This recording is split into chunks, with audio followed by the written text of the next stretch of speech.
प्रिय सज्जनों और हमारे दर्शकों और हमारे खिलाड़ियों, आप सभी ने देखिए स्नेक्स एंड लैडर्स, सांप सीढ़ी तो खेला ही होगा, है ना? हाँ। अक्सर वहां जीत के एकदम करीब एक सांप जो है वो बैठा हुआ होता है ना? ये वही सांप है जो आपकी जीती हुई बाजी को हार में बदल देता है। दरअसल ये ऐसा सांप सीढ़ी के खेल में ही नहीं होता है, देखा जाए तो हर खेल में जीत के करीब एक सांप बैठा हुआ होता है और वो सांप है ओवर कॉन्फिडेंस, है ना? देखिए हर गेम लगभग एक जैसे प्रिंसिपल यानी सिद्धांतों में चलता है। हार जीत, risk reward, focus, mental togetherness, confidence.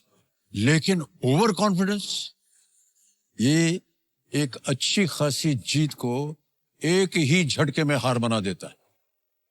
खरगोश और कछुए की दौड़ में देखिए, कछुए की जीत संभव ही नहीं थी, लेकिन खरगोश का ओवर कॉन्फिडेंस उसकी पक्की जीत को भी हार में बदल देता है।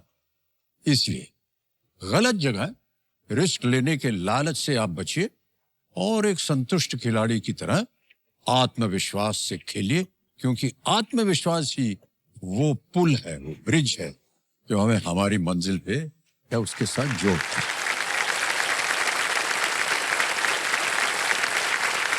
मैं आशा करता हूं कि ऐसा ही आत्मविश्वास मुझे हमारी रोल ओवर कंटेस्टेंट स्पृहा जी में मिलेगा। स्पृहा शिंखेड़े जी, ये कल हमारे साथ इन्होंने खेल शुरू किया था।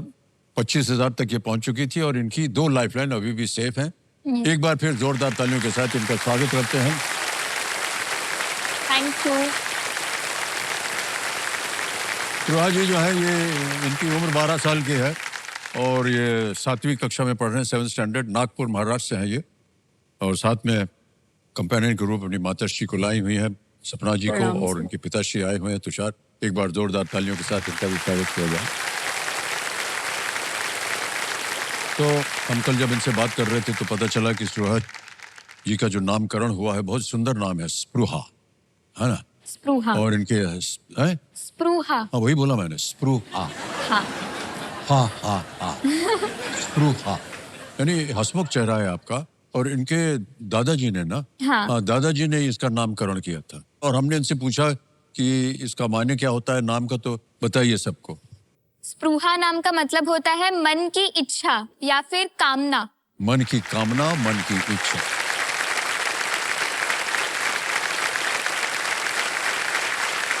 मन की इच्छा इनकी पूरी हो गई, हॉट सीट पर आ गई हैं।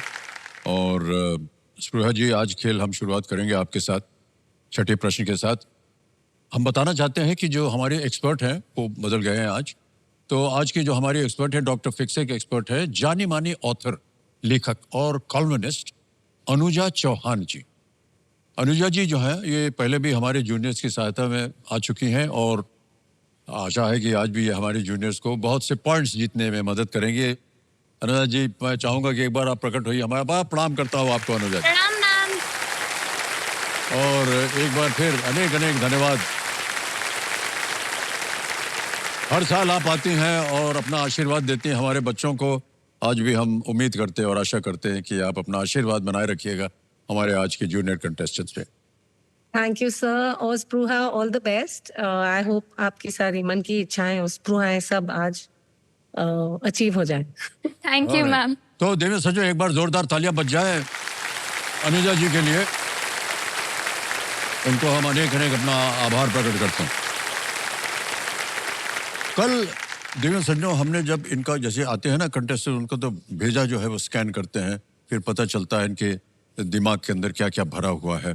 और एक इनका जो हैशटैग था, हैशटैग श्लोका क्वीन।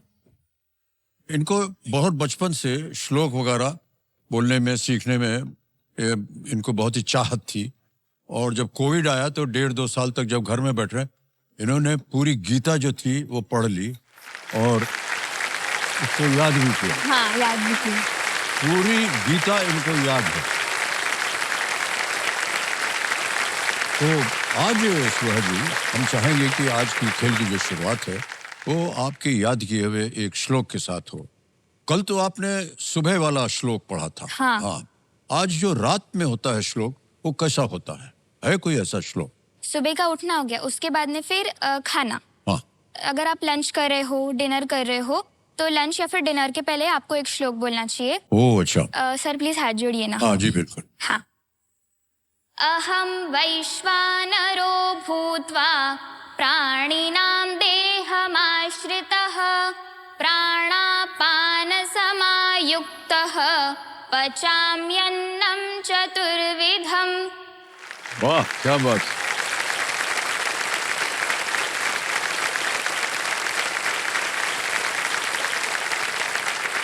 बहुत अच्छा लगा, जैसे हमने हाथ जोड़ा पूरी जनता ने भी हाथ जोड़ लिया। इतना सुंदर लग रहा था वो दृश्य, मैं बता नहीं सकता।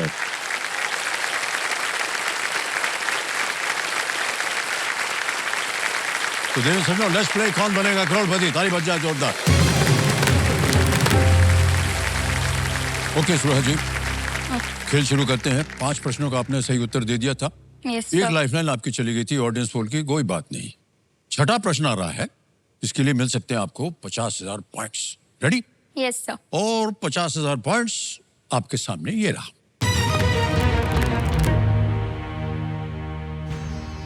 आ गया। सितंबर 2025 में भारत के 15वें उपराष्ट्रपति के रूप में किन्हें चुना गया? In September 2025, who was elected as the 15th Vice President of India? Option देखिए। A Shri CP Radhakrishnan, B Shri B Sudarshan Reddy, C Shri Jishnudev Verma या D Shri CH Vijay Shankar. Sir ये न्यूज़ मैंने पढ़ी थी। इसका आंसर होना चाहिए Shri CP Radhakrishnan. A. Okay, क्या करना चाहेंगे? ए को लॉक कर दीजिए सर। ए पे कह रहे हैं ताल लगाने के लिए। बिल्कुल सही सोचा आपने, एकदम सही उत्तर आपका आया। 50,000 पॉइंट जीत गए आप। Thank you sir. CP Radhakrishnan. और उस समय आप सोची भी नहीं गई होंगी जब देश के जो पहले उपराष्ट्रपति थे उनका नाम भी राधाकृष्णन था। हाँ। हाँ, तब आपके बारे में सोचा ही नहीं गया था। और मुझे ऐसा लगता है शायद आपके माता पिता के बारे में भी नहीं सोचा गया था। इतनी पुरानी बात है। बहुत पहले की बात है वो। लेकिन और ऐसा हमको बताया जा रहा है कि उन्हीं से, जो हमारे पहले उपराष्ट्रपति थे, उन्हीं के नाम से आज के जो उपराष्ट्रपति बने हैं वो वहां से इंस्पायर्ड होने, उन्हीं के नाम से उन्होंने अपना नाम भी ऐसे ही रखा हुआ है। ओके। ओके सुरह जी, आगे चलते हैं। अब आएगा 7वां प्रश्न आपके सामने। 1 लाख पॉइंट्स आपको मिल सकते हैं इसके लिए। तैयार हो जाइए। और 7वां प्रश्न जो है आपके पर्दे के ऊपर ये रहा।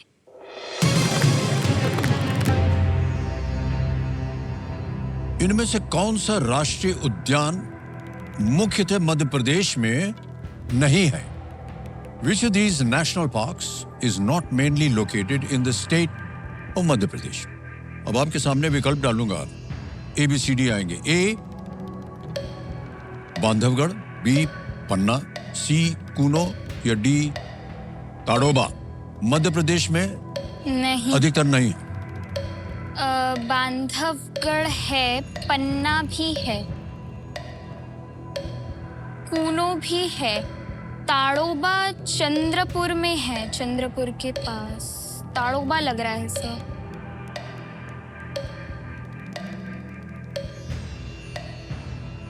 क्या करना चाहेंगे? और please lock option D Tadoba.